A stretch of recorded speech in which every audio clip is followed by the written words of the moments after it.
Name.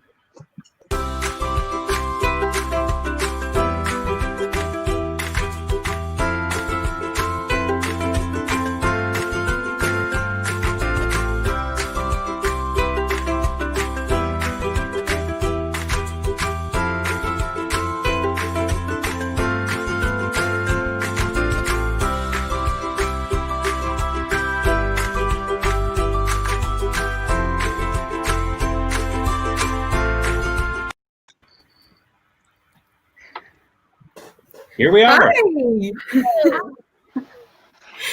Welcome to Ask Us Anything. This is another Global GEG event. Yay! Hey. There's a panelist of judges here, and we have selected some random questions to answer.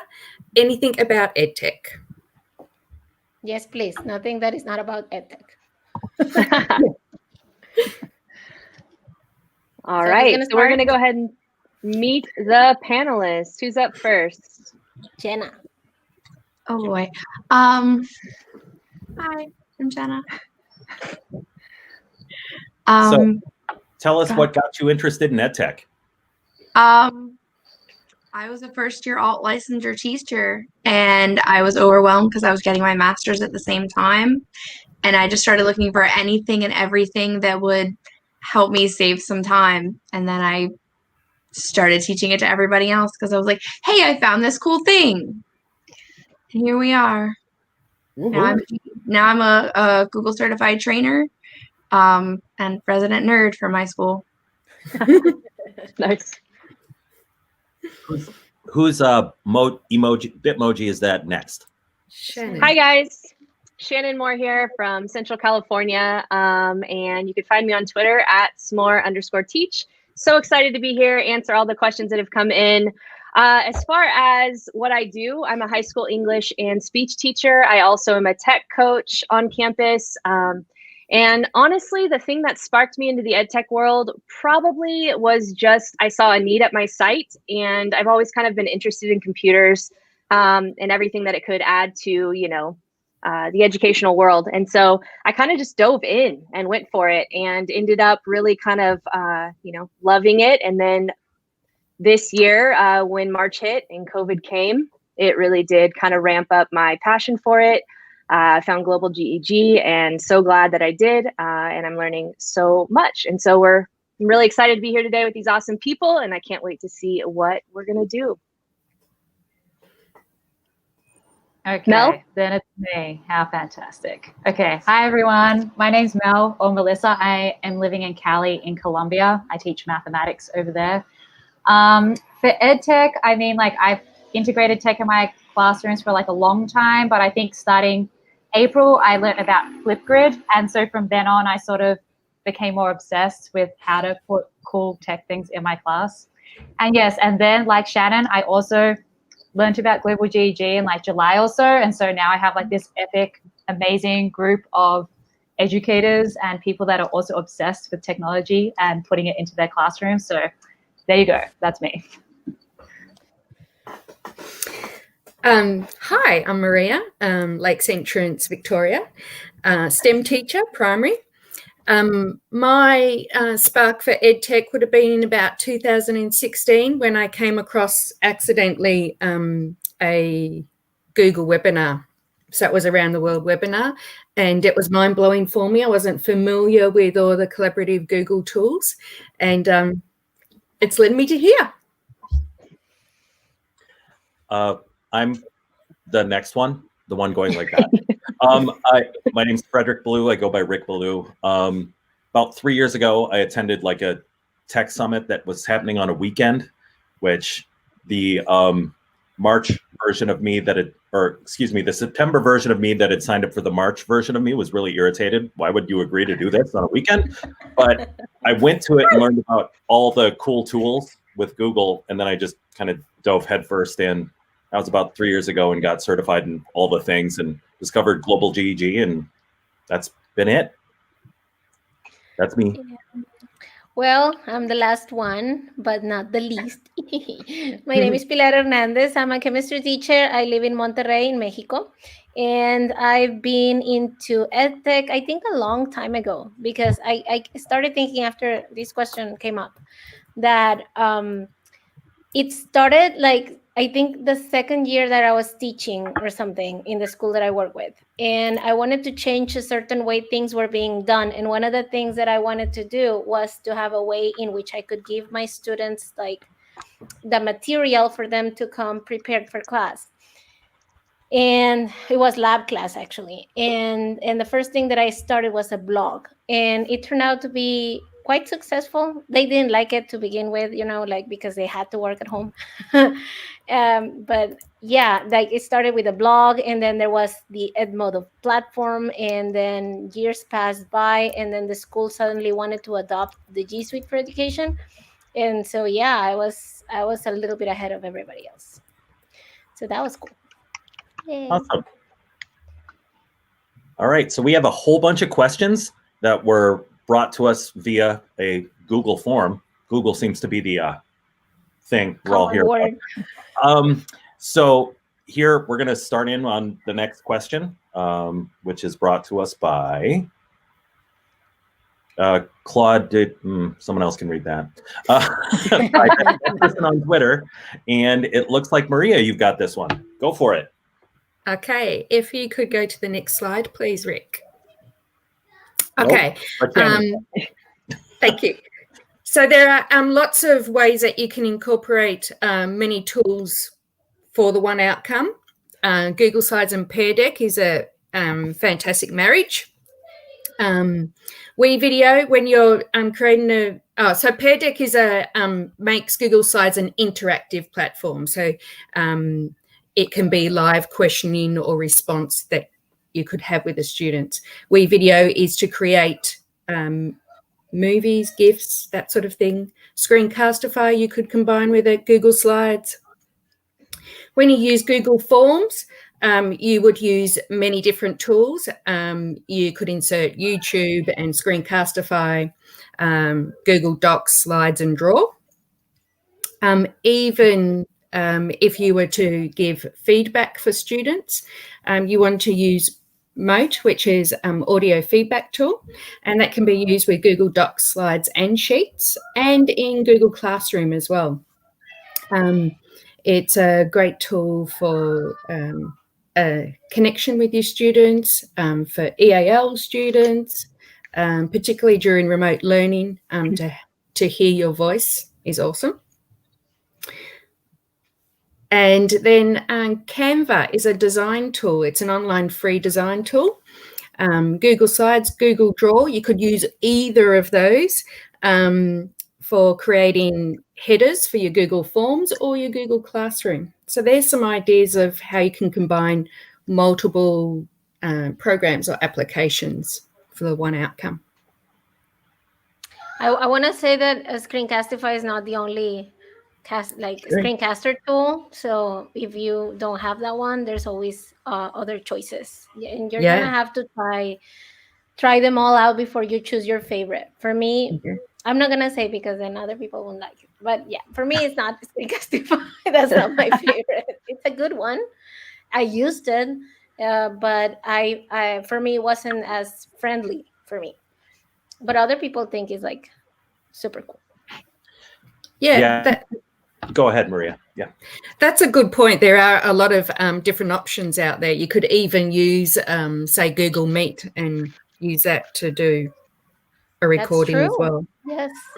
Some teachers I know have done that. I never really thought of it, but yeah, since when you have the school account has G Suite, and then you can have the option to record, because on the personal account it doesn't let you. But yeah, you can record yourself using Meet too, without anybody there, which is cool too. Yeah. All right, should we go to the next one? Yeah. So this was a pretty specific question we got. Was as to whether there was a way to share student work from one Google Classroom to another.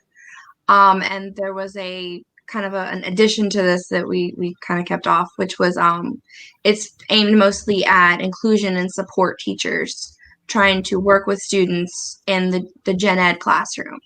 And you got two options here. You can add your support teacher, your special education teacher, as a co-teacher in your gen ed Google Classroom, and then have them assign work just to their specific students that they want. But the other option is you can give them an assignment in that support teacher's classroom, and then they own that document or that slides or whatever they're producing. And as long as they don't click that turn in button, they can turn it into the other teacher if there's another assignment in the gen ed classroom to attach it to. As long as they own the rights to it, they can turn it in wherever. So you've got a couple of options there. It's all going to come down to what's going to work for you and your co-teacher if you're using a push-in or a pull-out model with your SPED teacher. And if they're working with a student on a gen ed assignment, or if it's something they're just assigning, the SPED teacher is just assigning, and that they want to, hey, gen ed teacher, check this out.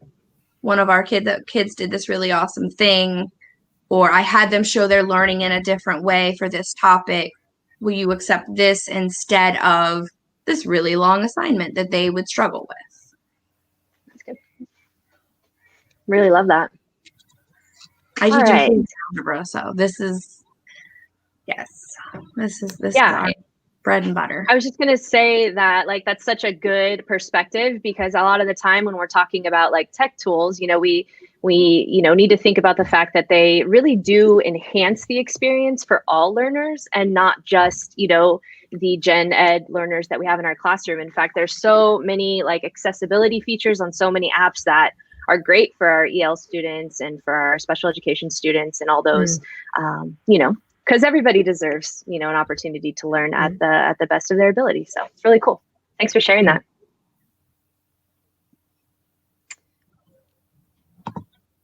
Next up. Somebody else asked what they think the lasting benefits will be for our kids now that they've had to rely on tech so heavily these last few months, and maybe some tools for controlling student progress through a content set before they get to a quiz or in a specific activity. And first I wanted to say, I think we're in a lot better place. This is the Economic Policy Institute did a survey a few years ago. This was 2018. And you can see pretty much school's not high on their list. Let's be realistic. It's, well, now it's TikTok and Instagram. Let's be honest. Definitely. They will put far more energy into learning a TikTok dance than they will learning how to graph equations. But here we are.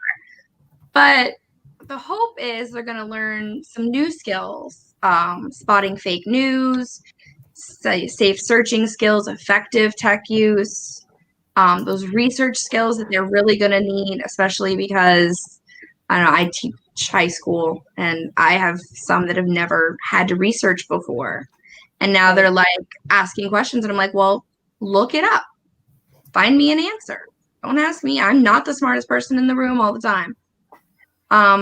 But the other question, as far as letting them progress through a module or through a topic, if you can go to the next slide.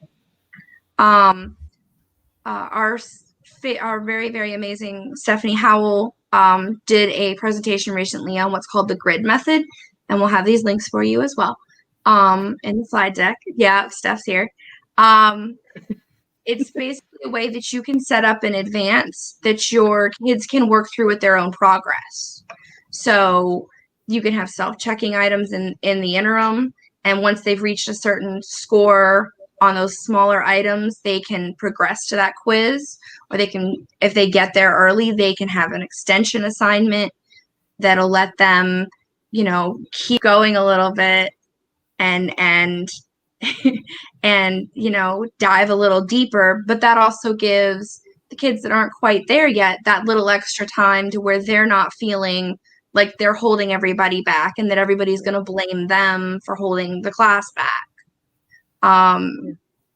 And she's actually got some really amazing resources at that second link in her slide deck.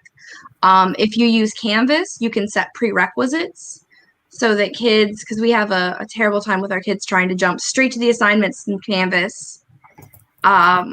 They're like, oh, I don't need to watch this video. I don't need to do this. I don't need to listen to this lecture. I'll just go do this. And they get everything wrong. And then they don't understand why they're not doing well. So if you're using, and I think a lot of LMS will let you do that if you set them up. But the other way is just something as simple as a feedback on your Google Forms.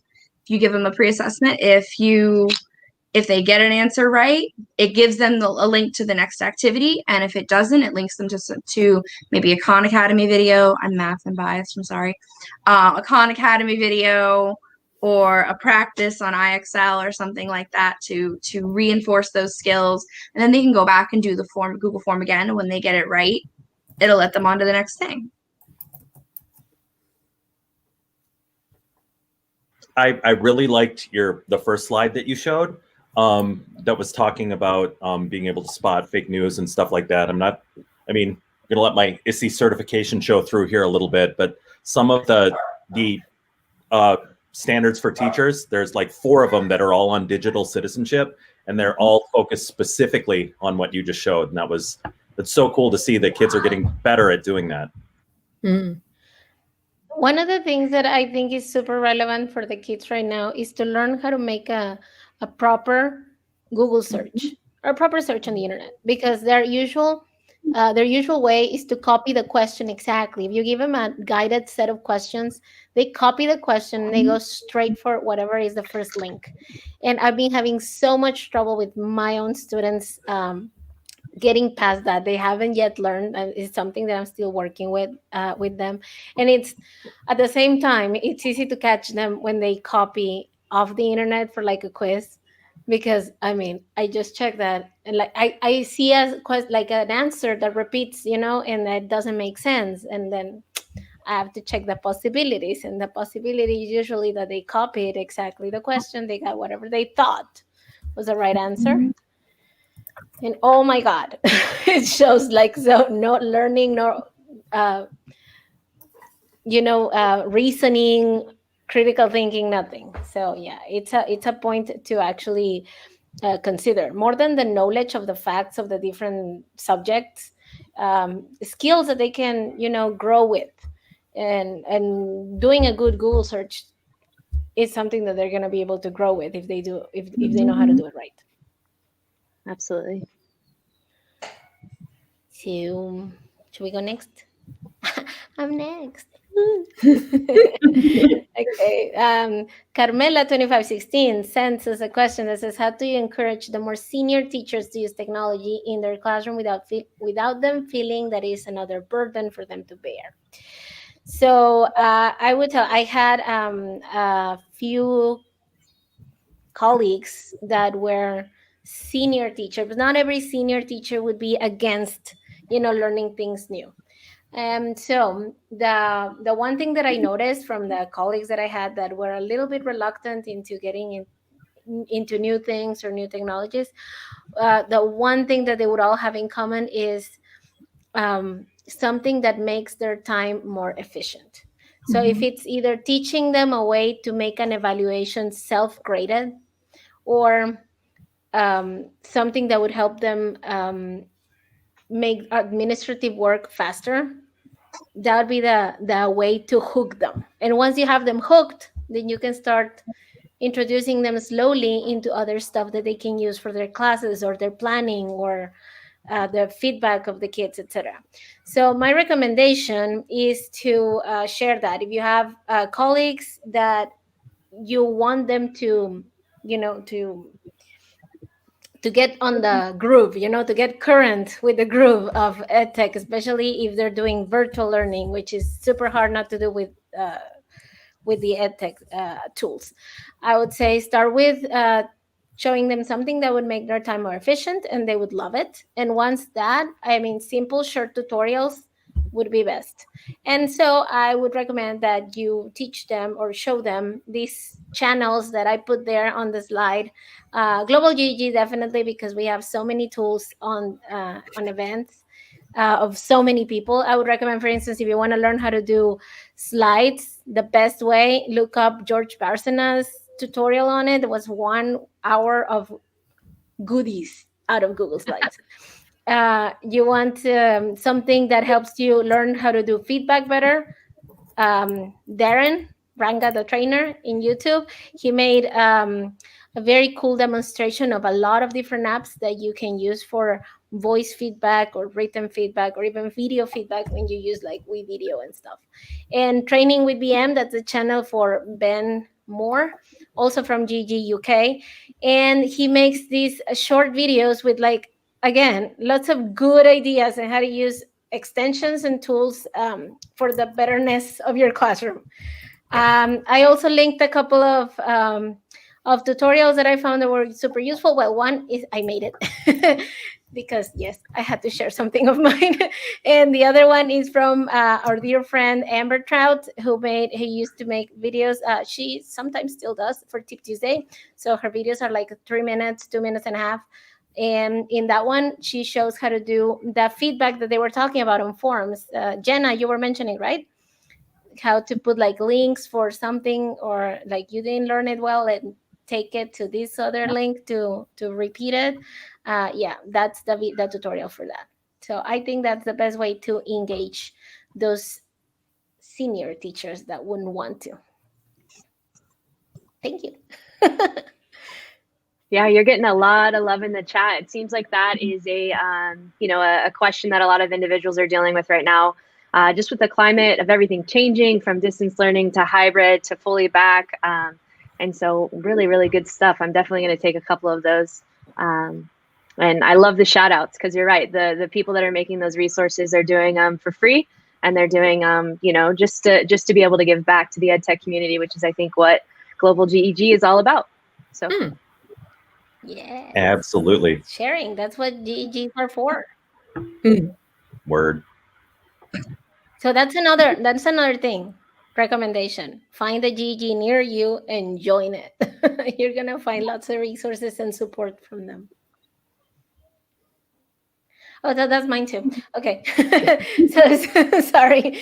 Stephen Bates also sent us this question. I was a little bit confused with the question, so I have a couple of things to say about it. It says, why when you share on anyone with the link document, do you suddenly end up with lots of random spam accounts in your document? Should I be worried? He says.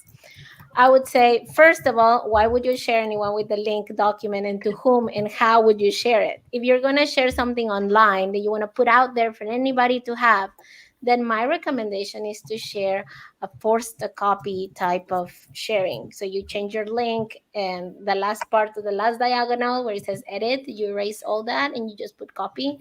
And that link that you see on the slides would take you to a tutorial that shows you how to force a copy on a Google Slides, but it's the same way for Sheets and Docs in Google.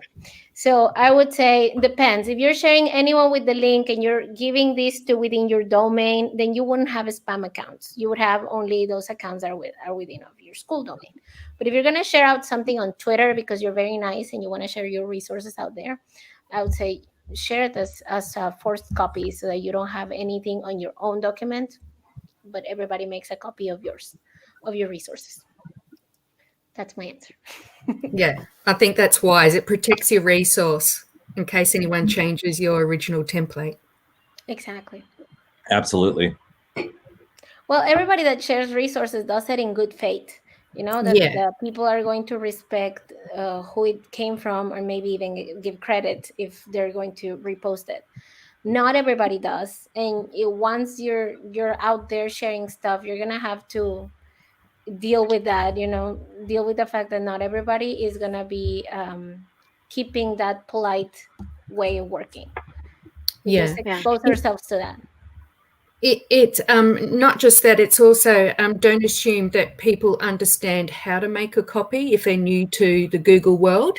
And so they could accidentally affect your template. Oh, definitely. That is something. Yeah, that's why forcing a copy when you're sharing the link is way better. If people don't know how to make a copy and they just start working on it, they're going to modify your own work. So yeah, forcing a copy is the best way so that you're actually giving them their own new brand slate copy of the document. I really liked how you mentioned the attribution, the attribution idea. Like if you're gonna borrow and use somebody's materials, it's really, really important that you give that person credit. And I think a lot of the time we forget to do that, but it's a really good point to make. So, all right, next question.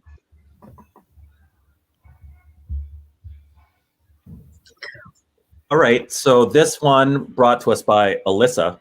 No last name, because she's one of those one-name people. It's Alyssa. She wrote, what are some strategies of how to utilize, and she spelled it wrong, Google Forms.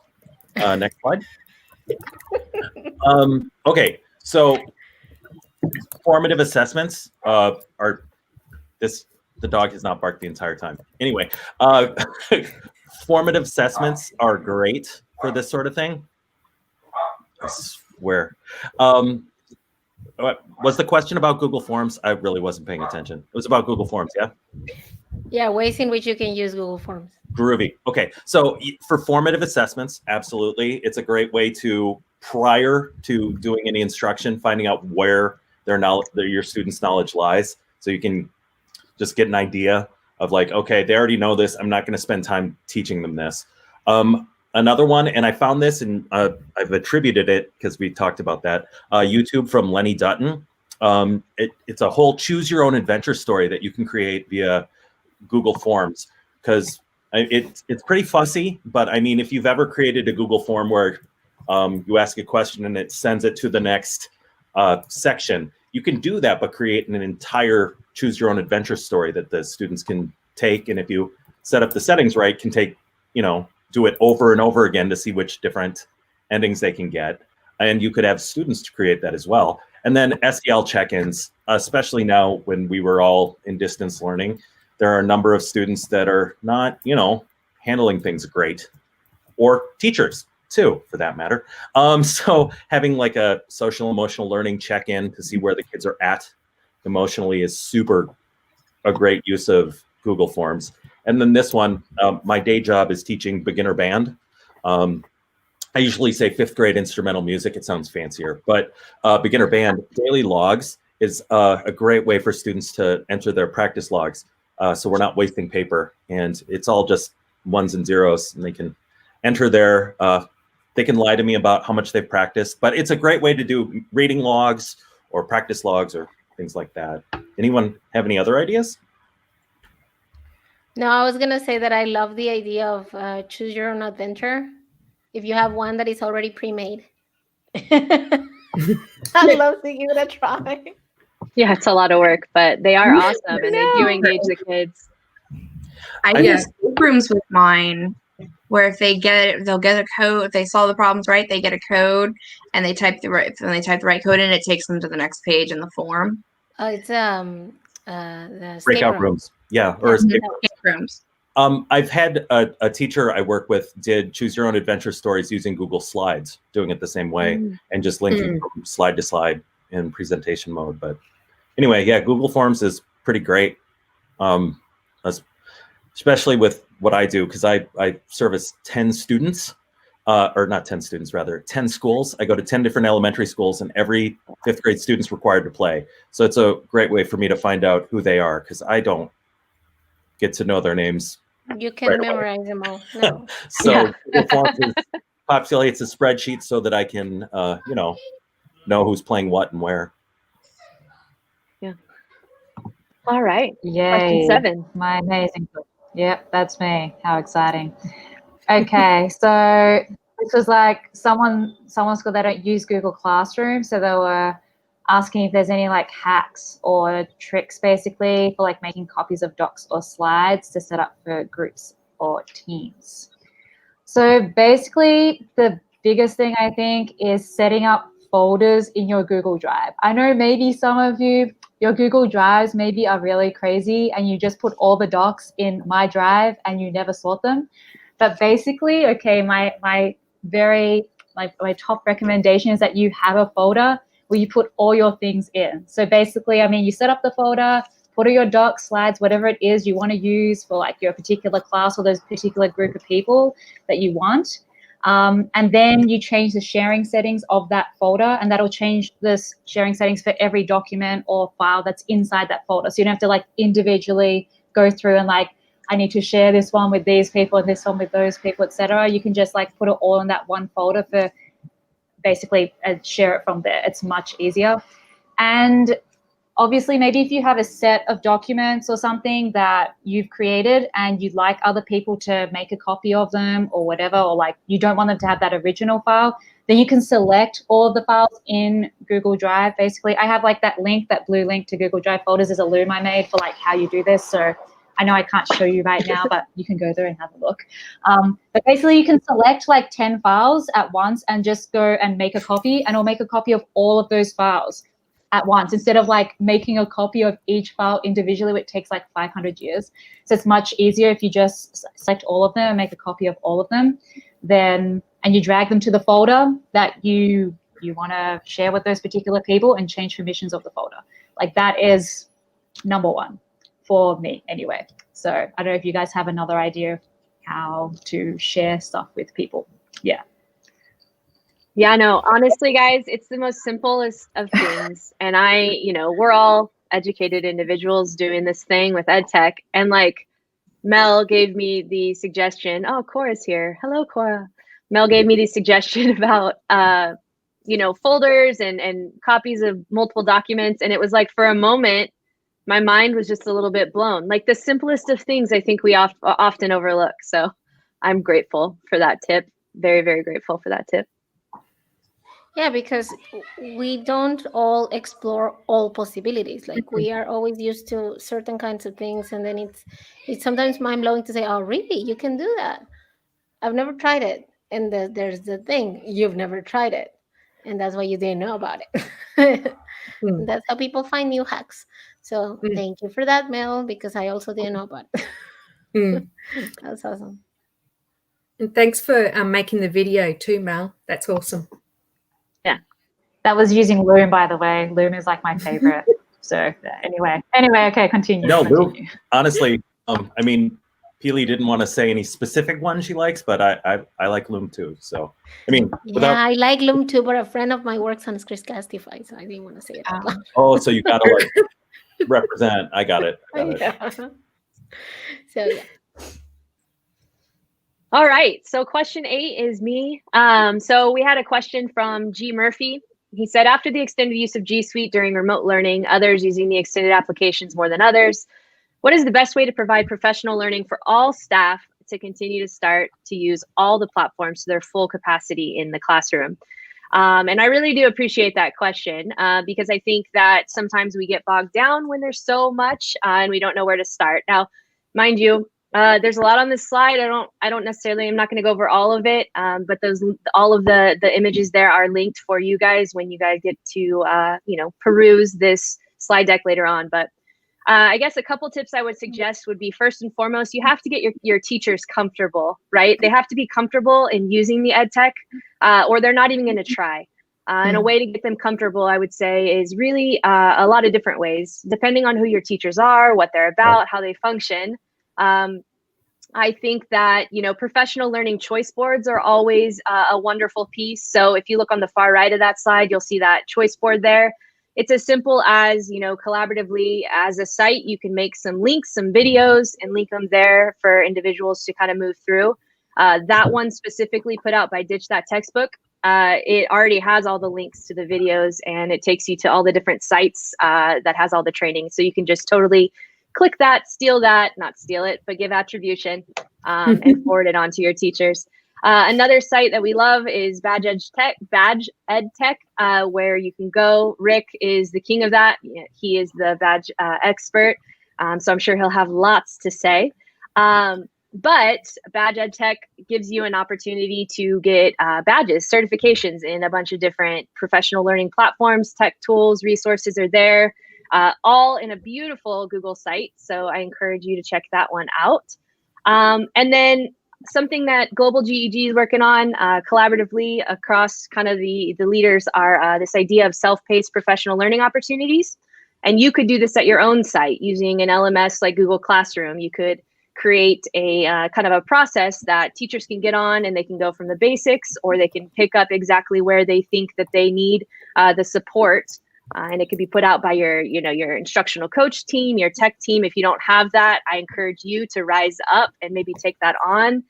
We should all be taking risks.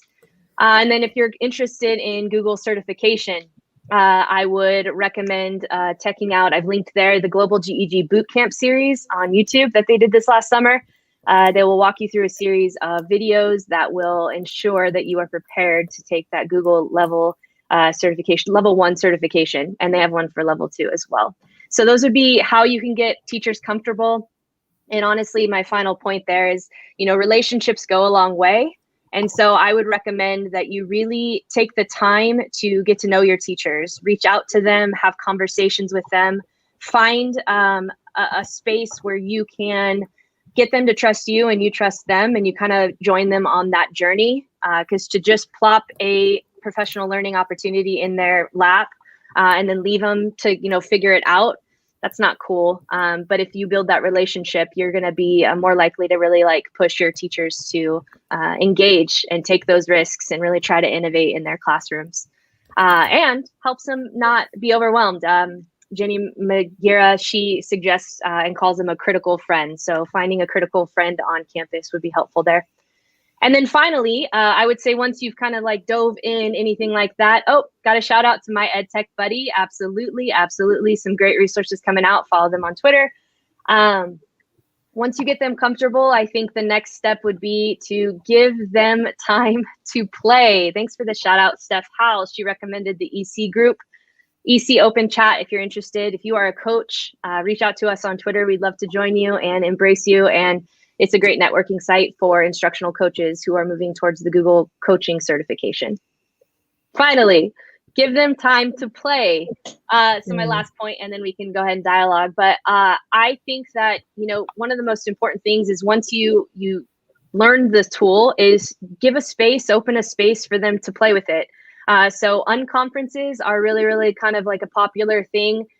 Ed camps, I've linked there, the Ed Camp website, if that's something you're interested in. Essentially, it's teachers coming together, no real agenda, people sharing, people playing. And then again, I mentioned Jenny Magira and her idea of critical friend. Well, she also came up with this idea of a play date where it's not, literally, it's not you go to a conference to get fed the information, but rather you say, I have this tool I want to play with, and you guys come together and just dialogue about that. So a lot of great things out there. And my last piece would be find a Twitter PLN because it is life-changing and you will learn so much. I wanted to say something about that question because it said how do you do to use all the platforms available? They don't have to use all the platforms available. That's too much pressure. They have to use the ones that they feel work for their class and they're comfortable with, and the ones that serve their purpose the best.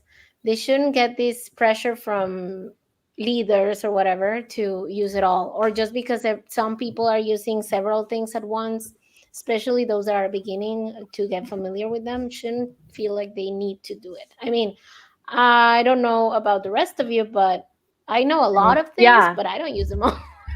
I use the ones that I like the best, and then that they are easy to make and faster to grade and stuff like that. Whatever serves the purpose of the class best. Yeah, I did mention how do you use them into the full capacity? Absolutely, and I think I think that's a good point, right? Oh, she's over there. The idea that choose a couple, devote a couple, once a week, 1 or 2 a week, to try to see what works for your style, because not everything works for everybody.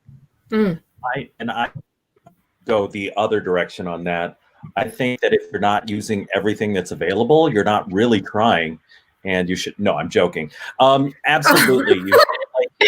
My whole thing has been to try to earn all the badges, right? That's kind of my bag. But even though I've gotten badges from all the different EdTech things that have badges, I go back to the same 3 or 4 things I know how to use, right? Like there's no reason you should have to do all that. That's just a sickness I have to want all the badges. Not everyone needs to know all the things. But also, people are asking, and we'll put it here. Here are the links to the resources, and there will be a Wakelet at the end. Is that correct? Correct. Cool beans. Okay, so I think this is the last question I have to address from Shallerific. I love that handle. I don't know who it is, but you picked great name. How do you monitor whether a student stays on task or not? Whether they are playing games when they are supposed to be online learning? To be honest, you can't. There's no way you're gonna be the police of the kid. The kid will learn when they want to learn or not, but you can put pressure on them. So you can either do activities that are collaboratively, that if you're on like synchronous time, if you're in a Meet or a Zoom or whatever call type of you make, you can press them to participate and say that their participation is graded, right? And then have them give their opinion on a Jamboard or in a Google Slides. You give a slide to each person to answer a particular question or do a certain part of the activity. You can also have them do a Pear Deck presentation that you make interactive, because Pear Deck allows your Google presentation to have questions. So you can have them engaged and like attentive to what they need to do if you're forcing them, right? Now, if you're going to have them offline, you can't really control what is going on in their houses where they are. And so the best thing that you can do is put deadlines. You know, if our class is supposed to be from 10 a.m. to 10:40, you have until 10:40 to turn it in. Whatever you did or you didn't, you have to submit it, or you have to, I'm going to check your version history of the document or whatever. You must know how your kids work. And yeah, there is definitely no way we're going to be able to police them. It's like when we're in the classroom, we can't be on all 30 of them or how many you have at the same time. You're going to be on top of the ones that you think are going to need the most help, or they're going to need the most help to stay focused. So online would work the same way. You're going to have to give the space and the time that they're going to be needing to do it, and just trust that they're going to do whatever they need to do. Now, the other thing that you can do is make them responsible on their work. And one of the ways that you can make them responsible is by using reflection time. So this link that you're going to find in that slide that says make students reflect on their learning is a template that I'm going to apologize here because I don't remember the name of the person who shared it, but it's linked to their website. It says Make Math Not Suck. That's the webpage.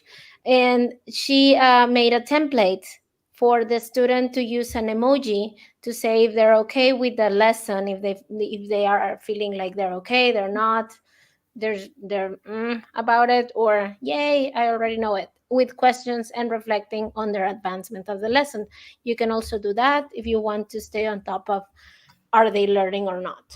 To be honest, I don't think you can completely monitor them. It's like super hard. Unless you have like a specific software that would monitor their computers. And even then, sometimes they don't work well. So I would just better trust the planning of your class and your activities rather than the policing that you can do with it. So yeah.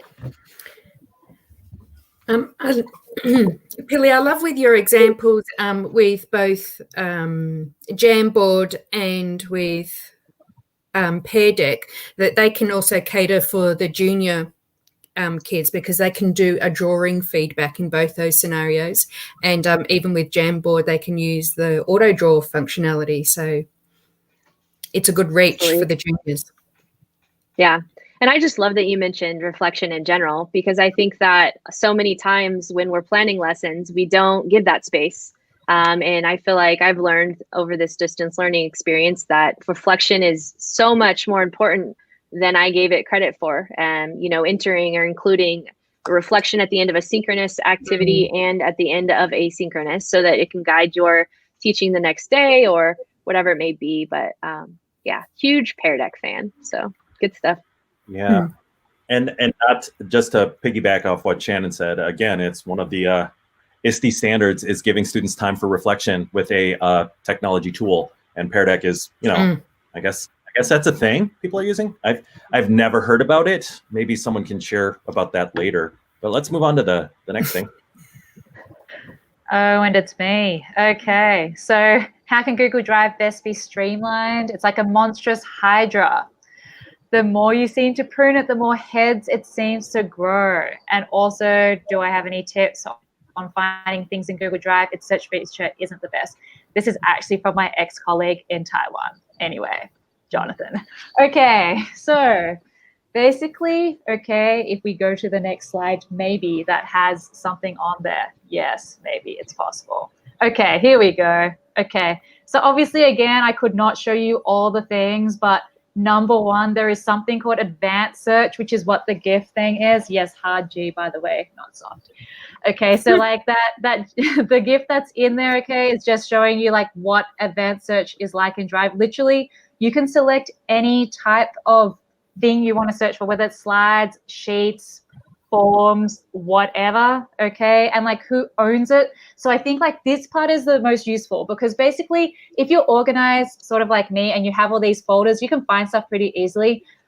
But the thing that I can't find that easily are the things that are shared with me. Like that stuff is not organized at all. Like you go to your Google Drive, you click on share with me, and you can't sort that stuff. That stuff is everywhere. So advanced search is really good for that, because you can select as in like where you're looking for the stuff. So you can select for files shared with me, and maybe it's a document or whatever. Maybe you remember something in the keywords, and maybe when it was modified, maybe not. But like that thing there, that is so much easier, like to find the things that have been shared with you in particular. Because the other things, I mean, if your stuff is organized, it's sort of doable, but stuff that's shared with you, yeah. But advanced search is super powerful, so I highly recommend you use that. I mean, if you want to find some stuff in your Google Drive.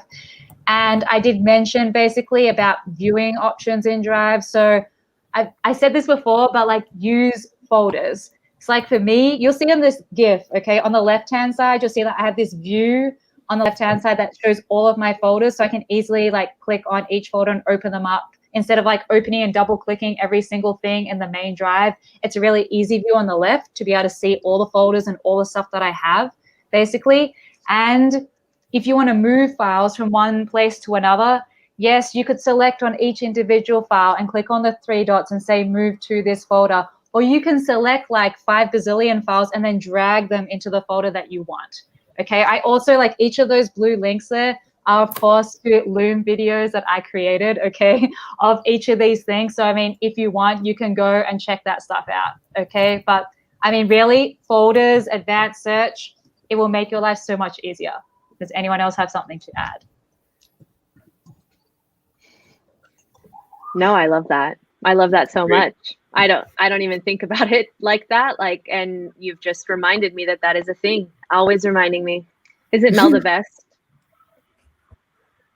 Yes, she is. I was gonna say that the only thing, like what she said about the share with me part of the Drive, a lot of people think that it's gonna show you exactly the last documents that were shared, but you have to consider that if you use Google Classroom, every single one of the files the students are working on will appear there, and therefore, it's like she said, very difficult to find stuff there. So don't use it at all. I don't know why it's there, to be honest. Yeah, there's a debate right now on the chat. It's going crazy. Yes. It's important. All right. End all debate. It never will. Okay, so this one, I'm trying to keep my hand on my dog so she doesn't start barking. So that's why I'm leaning forward. Aside from COVID-19 matters, what do you feel is the most pressing areas that should be focused on for school-wide professional development and/or for technology leadership professional development? Next slide. Well, okay, here are some things that I would say. Frankly, any sort of training right now that you would want to give to teachers is probably going to just be that straw, right? That's going to freak them out. They've already got enough on their plate. But when at some point we can start providing training and coaching for teachers that isn't, triage. The idea here should be something along the lines of engaging video content. Tyler Tarver was recently on Steph Howell's podcast. The name escapes me. I'm sure she'll throw it in the chat if she's still listening. But he talked about how engaging video content needs to be either something the kids are engaged with by being entertained or by learning something. And say that again. Inspiration and innovation. Yep. That's and he's your coach, is he not? He's my mentor. Yeah, your innovator mentor.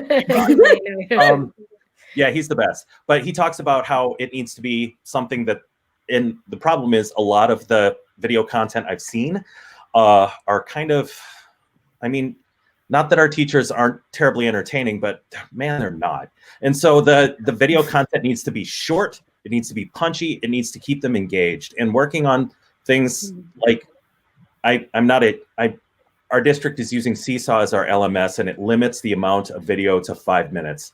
5 minutes is almost too long. If you're just going up and lecturing for 40 minutes and recording that is a bummer. Oh, yep, there it is. Get inspired and innovate. And so engaging video content needs to be something that's taught to the teachers. Something else with distance learning, at this point, they're already on a device and they're already able to figure out the answers to things.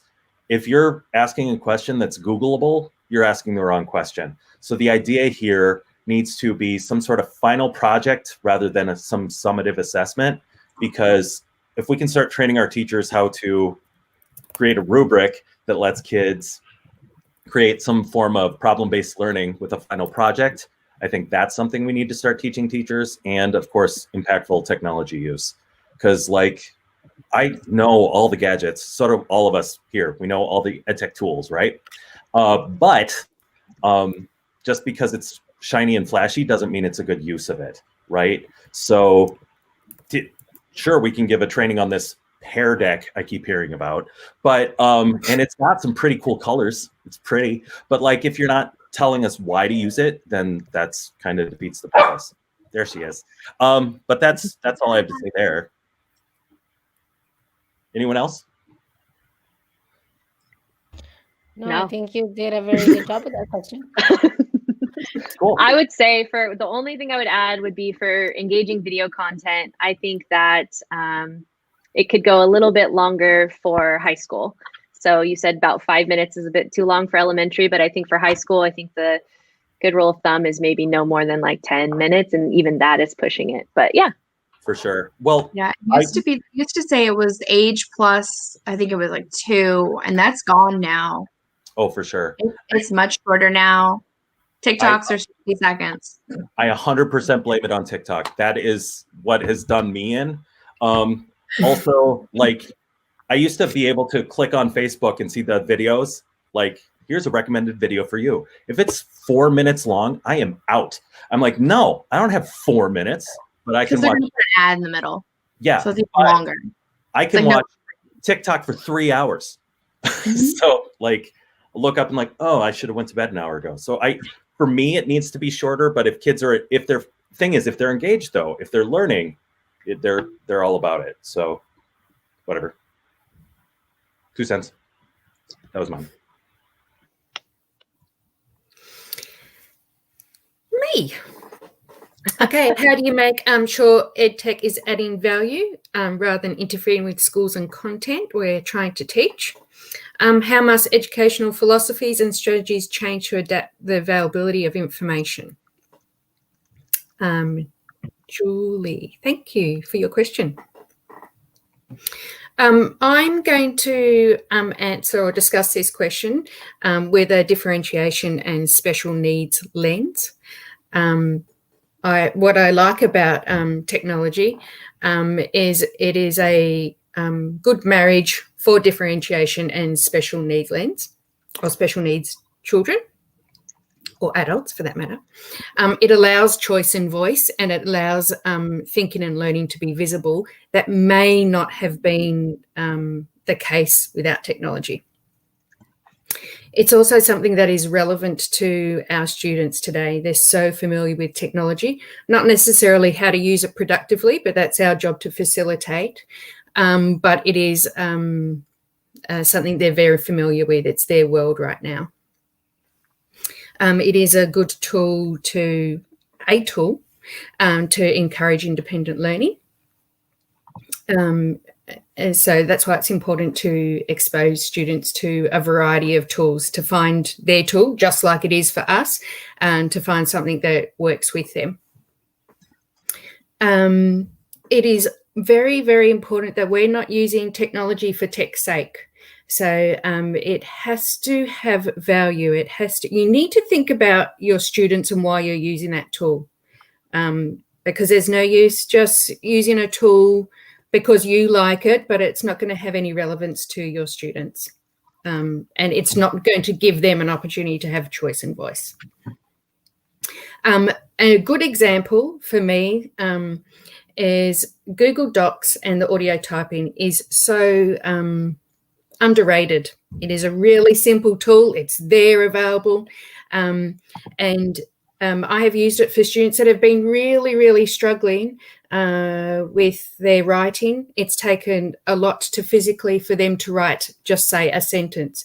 And then I get them to use audio typing, and then it gives me something now to move forward with. I can now start seeing their thinking. I can now look at sentence structure and, really break it down for them. Whereas before I wasn't aware of that information that they had in their head. So it opens gateways for students. Yeah. Awesome. Anyone like to add anything? I love the idea of voice and choice. And I love that you're thinking like, again, all learners, how to engage all learners, but it's just so important. And I love that idea of audio typing. As an English teacher, we do have students who they struggle, with their with their typing, I guess. They never really learned that skill. And so in my class specifically, we do timed writes. And so that audio piece might be a good, suggestion for my own classroom. So thank you. Especially when you're trying to get their ideas. You're not worried. If you're teaching English, you're not worried about how well they type. You're worried about getting those ideas out, what they understood, what they didn't out of, this article you just read. Right. Yeah. Absolutely. I also I think what you said about choosing the platform or tool according to the student's needs, not the teacher's preference just because they like it. Because I said that use the one that you like the most, but of course, in terms of the one that you like the most, but it's useful also for your students. So that's a good compliment for my previous comment. Yeah, absolutely. I think we have one question left. Is that right? Mm-hmm. Yes, I believe so. So, hi guys. Okay, so Brenda asked, how can I incorporate technology to motivate students? It seems we have hit the plateau level where nothing seems to motivate students to participate in live sessions nor turning assignments in on time or late. Once again, I always like to put a ton of resources. So some suggestions I would have for you would be maybe gamification, really kind of using, we talked about, choice boards earlier, but using choice menus.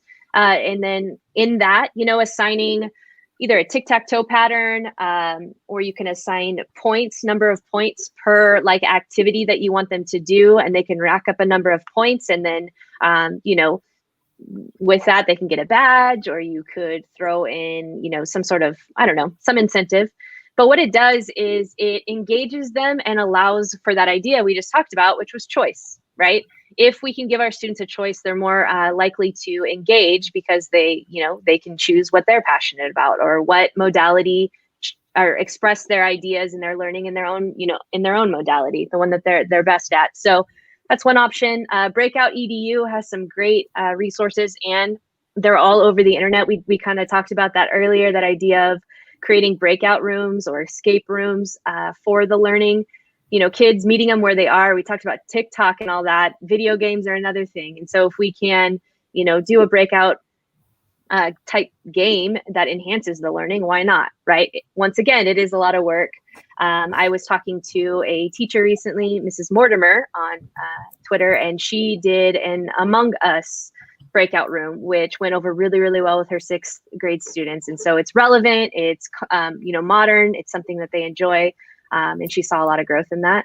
And this isn't really gamification, but it's a good kind of, if you want to choose students at random, wheel of names. It allows you to kind of design it to fit your classroom, has some confetti, allows you to choose a student, kind of like equity sticks or equity cards would be like, and you can customize it. So it makes it a lot of fun. The second piece that I would recommend would be maybe thinking about lesson design. Inquiry-based lesson design is always, it is challenging at first. It does require the shift of ownership to really fall on the students kind of in their lap. But once it becomes a structure and it becomes an expectation and you kind of fight through that initial like, oh, I don't want to do this anymore, or I don't want to take the initiative, eventually kids will latch on because it'll just be the norm. And I've really enjoyed the 5E model. I've had some teachers at our site really kind of, use it and adapt it to their own classroom, especially in our science classrooms. And it proved really kind of awesome because they saw a lot more engagement. Kids are choosing their own inquiry paths. And then finally, alternative assessments. I keep hearing about this and really kind of dove in this early this summer. But kids don't, as an English teacher, kids don't always have to just write an essay. There are so many things, so many different ways, so many tech tools out there to support their learning. For example, like Mel inspires me all the time with what she's doing in her math class because it's nothing like I did in my high school math class, but she's using Flipgrid, and all sorts of other things to, there she is, to enhance and give students an opportunity to show their learning. And it doesn't have to be written down, right? Edpuzzle is another one to kind of engage them because, videos are always engaging, especially if you choose the right ones. Jamboard is awesome in the synchronous lesson because it allows the kids to really kind of give their voice. Everybody's voice gets to be heard, which encourages engagement. And then I am a huge fan, I know it's not googly, but I'm a huge fan of Adobe Spark, Spark Pages, Spark Posts, anything like that to get kids to express their learning. It is so easy, and it is free to all K through 12 educators as well, and students. So I've linked quite a few things there. When you grab that slide deck, you're welcome to use any of that. Some good stuff. Other thoughts on that? Looks like we lost sure. Tilly. I think we just lost Tilly. Oh, boo. She'll be back though. Yeah, I like the inquiry-based thing that you mentioned. That kind of ties in with my whole PBL thing I'm all about. Absolutely. Oh, here she is. Yay. But at this point, like, we're wrapping it up, no? Yeah. Mm-hmm. Cool. So there will be we dropped it in the chat once already, but there is a link to the slide deck, and there will be a link to a Wakelet that will come out as a tweet. Maria, you were going to send that out, yeah? And it'll be a Wakelet of all the resources we've listed here. If you would all be so kind, all the hundreds and thousands of people who are currently watching, I mean, I can't even count. It's insane, like the numbers we have right now. Well into the double digits. If you would be so kind as to go and leave us some feedback at Global. Again, that's pronounced Global feedback, all one word. And let us know what you've learned and any way we could make this better. Remember, we will only respond to positive comments. And yeah, Maria's setting this up to be like you said a couple times a week we're gonna do this, or no. No, this is our launch. This is our first episode, and we'll hold this monthly. There it is. Cool. Anyone have any parting words, thoughts? Are we doing so our tip? Are we going to share that? One last tip, no? Yeah. Oh yeah, last tip, totally. That was the thing. Also, before we get to the last tip, if you guys would like to, add to the questions for our next episode, we're going to go ahead and pop the bit.ly in the chat. You can go ahead and fill out that Google form for us. And we hope that next time we can answer your questions. So there it is. And real quick whip around. I'll start. What is my number one time saver tip? I'm going to say Wakelet. So if that was someone else's, sorry, but I'm a huge Wakelet fan. It is awesome for curating resources as you're researching, but it also is awesome because so many people have shared their own resources, and it helps with lesson plans. Who wants to go next? I'll jump in. Oh, good. Do it. So no one else can steal my answer. Moat is awesome because it's verbal feedback. So it's quick for me, but it's also beneficial for the students, especially if they are EAL, because they can hear what I'm saying and they'll get a written transcript as well. So good tool. Works across all the stuff.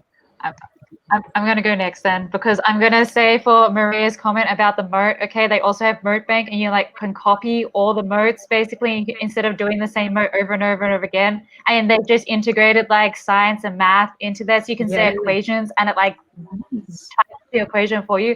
Anyway, my time saver tip, sorry, it's really, really fast. We need to go really, really fast right now, is like email templates. Okay, so like instead of copy pasting the same email over and over again, you can create a template and use that template over and over again instead. And it's a subject for you, and it might include your Bitmoji or whatever it is, and it's epic. Yes, Go okay, ahead, next, Jenna. go.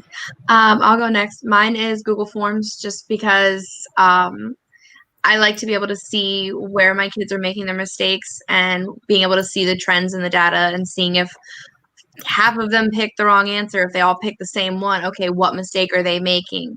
And if you pair it with an extension like Flubber, you get a lot more data, and the kids will get an email with their answers so they can go back and review and say, okay, where did I mess up? Mm-hmm. Peely? What everybody said. I think for me, Wakelet is a good choice. And when Mel said templates for the email, it reminded me, for me, Autocrat, to send a whole bunch of emails at the same time. I've been using it to send out grades for my kids, because Ooh, nice. I made like a template of these are your averages so far, and so I send it through Autocrat. So Autocrat. Right on. Mine, I guess my time saver tip that, Peely mentioned it. Like if I don't know the answer to a question, I just copy that whole question and I throw it right in the Google search bar. Bada bing, bada boom, I get my answer. No, probably not that. I was going to actually have to echo Peely, Autocrat. It was I have a special place in my heart for it. It was the very first thing, like very first training session I ever gave was all about Autocrat. So good stuff. All right. Please leave us feedback. We threw it in the chat, but it bears repeating. Tell us how great we are. We love hearing that. And thanks again. Cora says hi. And we'll see you on the next one. Thank you, everybody. Bye. Thank Oh, you. Bye. Well done, Kate.